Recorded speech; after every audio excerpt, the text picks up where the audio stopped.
mademoiselle, monsieur, bienvenue à Métro News. Voici les principaux titres qui seront développés aujourd'hui.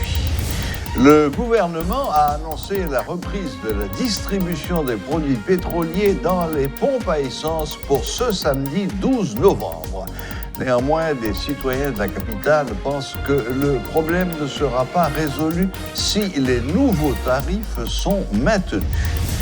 L'homme d'affaires haïtien vivant en Europe, Peter Rennes, plaide en faveur d'une intervention étrangère dans le pays. Selon lui, Haïti ne dispose pas des ressources adéquates pour juguler la crise. Les États-Unis vont prolonger jusqu'en juin 2024 le programme de statut de protection temporaire, le fameux TPS, pour les migrants de 6 pays, dont Haïti.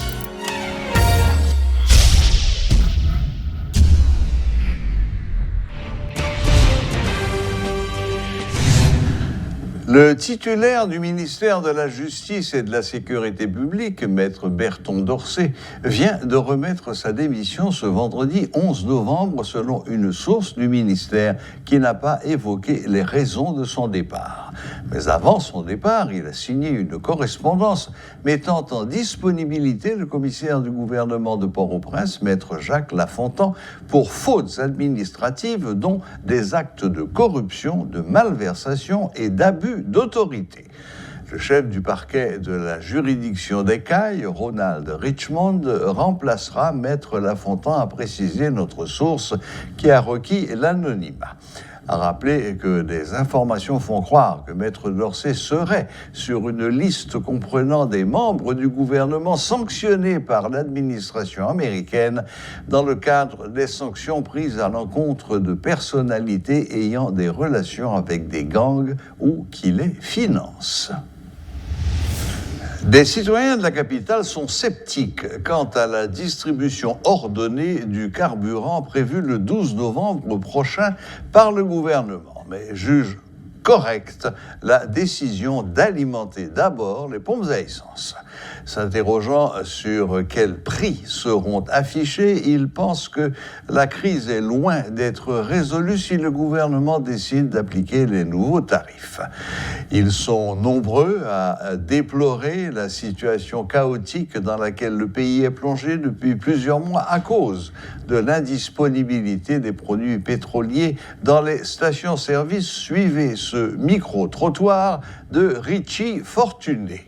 Moi, j'espère que le gouvernement doit descendre à prix normal, prix la première fois, parce que le gaz à produit transversal, depuis le monter, tout l'autre produit a monté. Par contre, on a souhaité le gouvernement descendre le même prix, même s'il bat le même prix, il a mis tout petit sur lui. Parce que regardez, les Jovenel de mettre 15 gouttes sur lui, tout le monde a protesté. Bon, il monte le double voie plus. Par contre, c'est méchant, c'est surtout pour les gens qui travaillent dans le factory, les gens qui n'ont pas de grands moyens. C'est pourquoi la machine travaille, si toutefois elle a monté. L'essentiel, pays pas noir, il pas semble à pays côté que chaque seconde ou bien chaque mois, chaque année, pour nous prendre décision monter gaz qui c'est un produit transversal par rapport à la situation pays noir. Parce que l'élément ça est monté surtout dans un pays qui a une bonne attente pour la population, à côté que son population qui a bougé, qui a fonctionné, qui a travaillé, ok, si on nécessité. Tout le monde a content ça. On a si on a besoin de pays, on a besoin de n'importe côté mais il faut que ça descende. S'il va descendre, il est à même prix. Pour nous, la vie chère toujours même bagarre.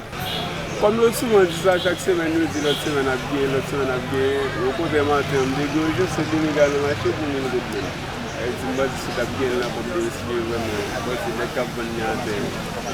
Je trouvais qu'il était toujours bien gaz.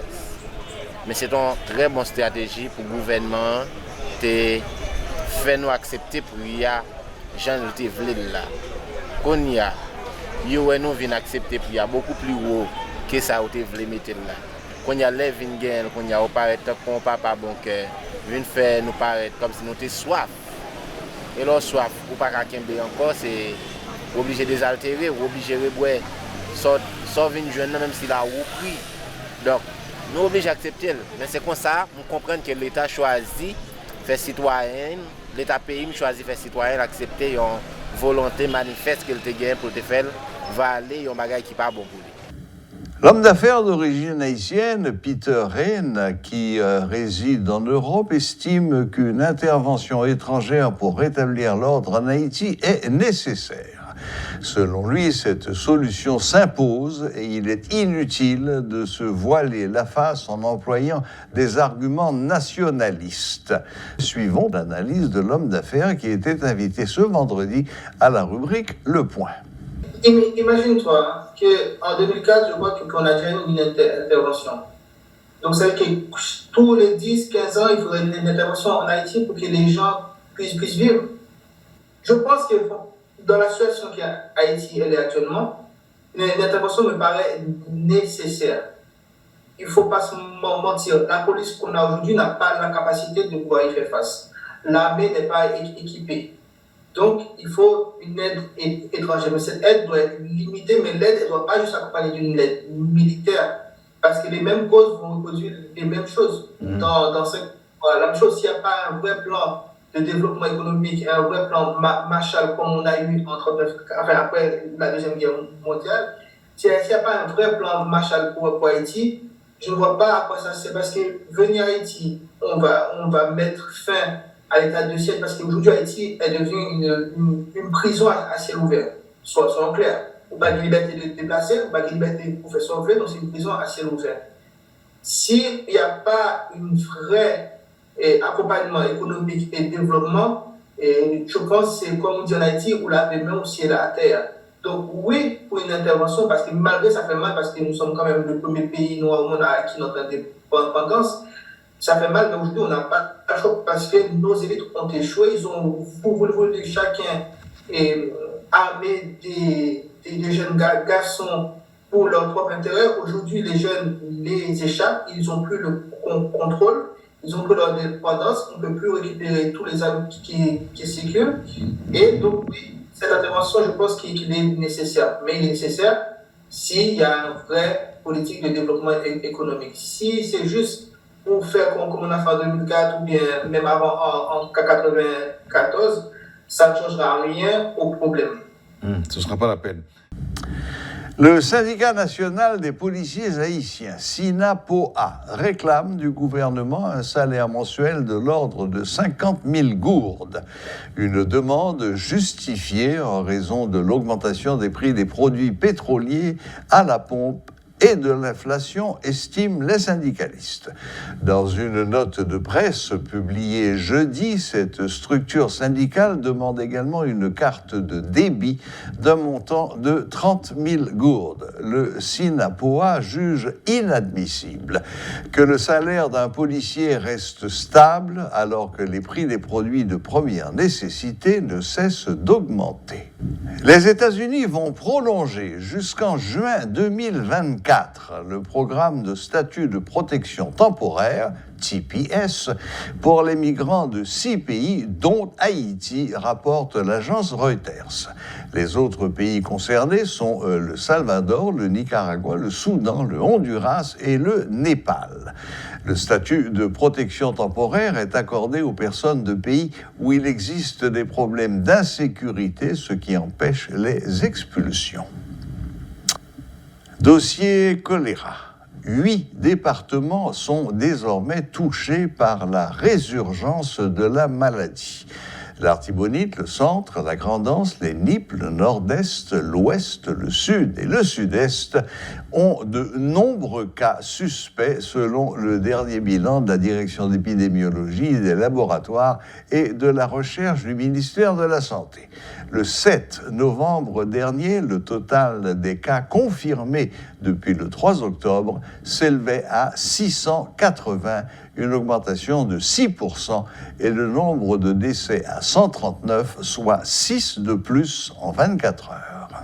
Nécrologie. Les funérailles d'Éric Jean-Baptiste, secrétaire général du Rassemblement des démocrates nationaux progressistes, RDNP, seront chantées le lundi 14 novembre prochain en l'église Saint-Pierre de Pétionville. La veille, son parti projette d'organiser une journée d'hommage en mémoire de l'ancien candidat à la présidence. Cette activité se tiendra entre midi et 6 heures au siège de la formation politique située au numéro 9 de Delma 49. Ce sera l'occasion de revenir sur les différentes facettes de la vie et de la personnalité de ce leader politique. Et puis, les funérailles de Mika Ben, de son vrai nom Michael Benjamin, seront chantées le mardi 15 novembre à l'église Saint-Pierre de Pétionville à 10h30. Les salutations commenceront à 9h. Il est recommandé de se vêtir en blanc pour l'occasion.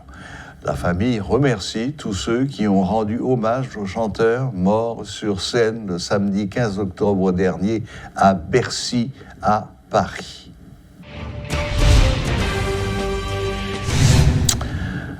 Voilà, la boucle est bouclée.